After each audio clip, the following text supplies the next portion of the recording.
Where we live, learn, work, and play directly affects our health. We need to stop thinking of health as something we get at a doctor's office, but instead as something that starts in our families, in our schools, workplaces, playgrounds, and in the air we breathe and the water we drink. Let's start thinking about health to include how to keep it and not just how to get it back. Education is key to avoiding or escaping poverty. Did you know that someone who has not graduated from high school is likely to only make about $18,000 a year? So that means that despite having a full-time job, this person is likely to suffer significant hardship. But if this person attained a college diploma, they would earn almost double that amount. Safe, affordable housing is an absolute necessity for a healthy life. Did you know that Sault Ste. Marie has the second lowest vacancy rate in all of Northern Ontario at 1.2%? What this means is that people have fewer options for securing a safe home. Children that live in poor quality homes have a greater risk of health problems both in childhood and as they grow into adults. It's important to remember that the opportunity for better health begins where we live. Children live in poverty because their families live in poverty. Did you know that a single mother on assistance receives only $347 for basic needs, $584 for maximum shelter allowance, and $440 for baby bonus?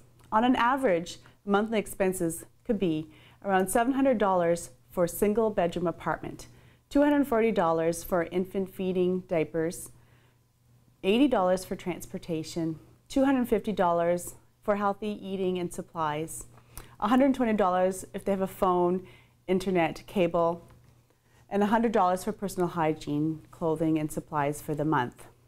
It's just not enough. Did you know that over 20 years ago, soup kitchens were developed in communities as a short-term solution for food insecurity? In 2011, the Hope Drop-In Center in Elliott Lake served a total of 7,025 meals. That is about 180 to 210 meals each week. Good food boxes were also provided to families throughout the district. In 2010, all soup kitchens in Sault Ste. Marie served close to 36,000 meals. The Soup Kitchen Community Center on James Street provided over 3,000 healthy snacks to children and a safe spot after school each day. These statistics indicate a need for long-term solutions. Algoma Public Health offers many programs in partnership with other community agencies that have a positive impact on the determinants of health. 3 programs we offer include Young Parents Connection, Health and Wellness Group, CADAP Community Kitchens. YPC is a one-stop shop where young parents get together at the YMCA to enjoy a meal, socialize with friends, learn about parenting, and get physically active. Well, the biggest thing for me is the social impact, is after a long week, I guess you could say, not being able to go out often because you have a baby. So when you do come here, you get that extra time of, you actually get to hang out with your friends and socialize with everybody. It teaches you a lot about, well, parenting, because everybody frowns on you because you're a young mom. But it always, I don't know, it makes you feel better about it, I guess, because you know it's not only you, and there's so many other people around to help you with it. And I like the staff a lot. Everybody's really, really nice. They teach you a lot of stuff there too. I'd have to say I like LEAP because they have certain little bonus things that help you out in little ways. Perfect attendance encourages you to go to school every day, so that's also great to help you with your education. And the clothing allowance for winter and summer, so when your child's gonna grow out of all their clothes as fast as they can. So if they do that, then it also helps you change from winter to summer clothes. So I find it's very helpful. A community kitchen is a group of people who meet regularly to cook food and take it home for themselves and their families. It is not a soup kitchen or a cooking class. In a community kitchen, every person contributes by planning, preparing, and cooking food. My name is Brenda, and I am a single mother of 2 girls. I come to community kitchen basically for the social aspect. I like involving myself, surrounding myself around other addicts who are trying to do positive things with their lives, and community kitchen is a safe environment and very positive to be at. Hi, I'm William Schubrook. I'm in the community kitchen program. It's a good program. We learn how to make inexpensive meals near the third Tuesday of every month. It helps a lot because when you're on assistance, food gets scarce by the end of the month. And we get to learn how to make better, cheaper foods.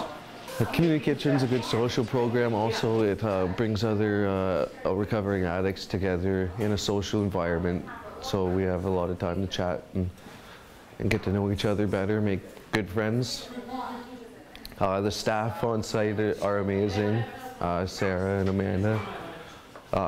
It's always lots of fun, great recipes. I love meatloaf. The wellness group helps people to see themselves as a whole person with multiple health needs and not just their mental health illness. It links mental health with physical health, and people learn about healthy lifestyle options.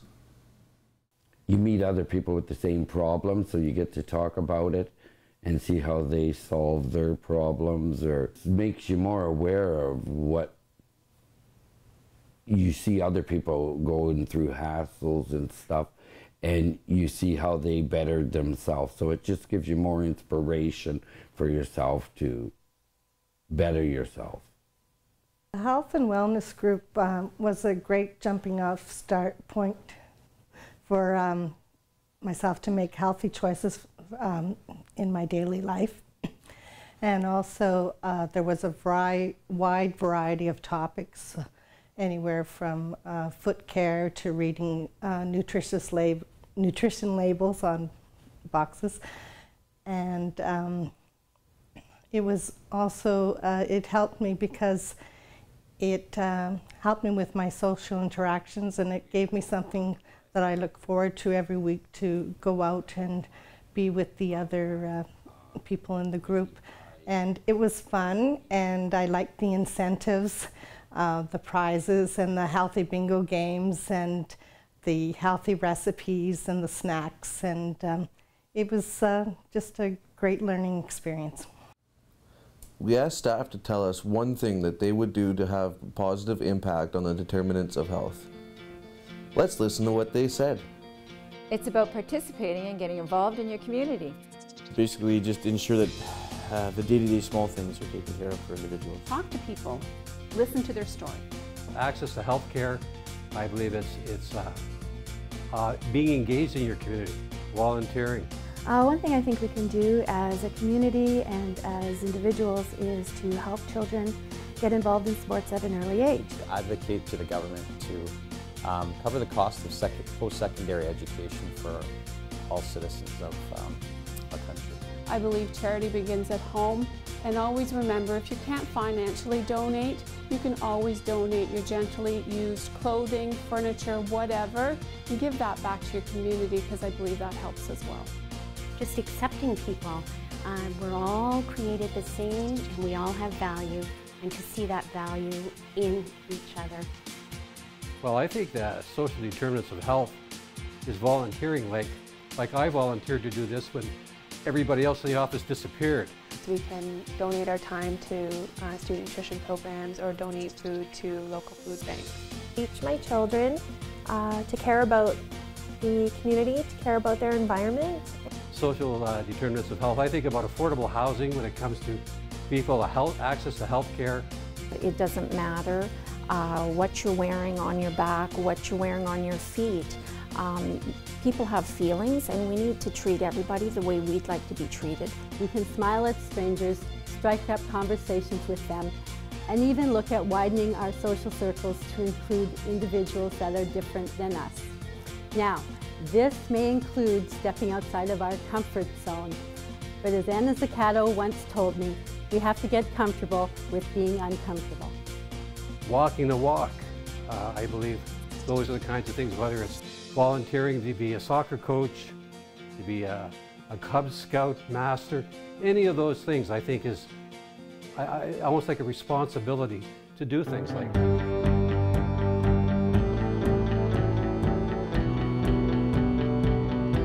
Health starts in strong, loving families, in neighborhoods with sidewalks safe for walking, in grocery stores with fresh, affordable vegetables, in jobs free of hazards, in schools that educate our children. And at the end of the day, no matter where we live, if it's Wawa, Taiwan, or New York City, health truly begins where we live, learn, work, and play.